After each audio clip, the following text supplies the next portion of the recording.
maraming salamat po, Pangulong Bongbong Marcos, at maraming salamat po, Conrado Estrella.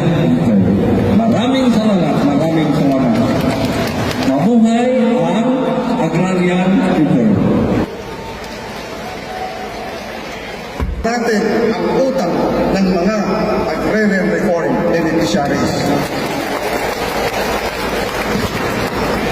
Kaya ho, hiniling ng ating mahal na Pangulo sa Kongreso, ganun din po sa Senado, na ipasa etong batas na ngayon nilagdaan ng ating Pangulo. Ito pong batas na ito ay ang Republic 11953. Ito po ang tinatawag na New Agrarian Emancipation Act.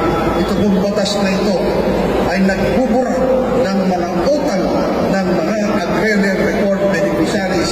Kaya malaya na ho kayo ngayon.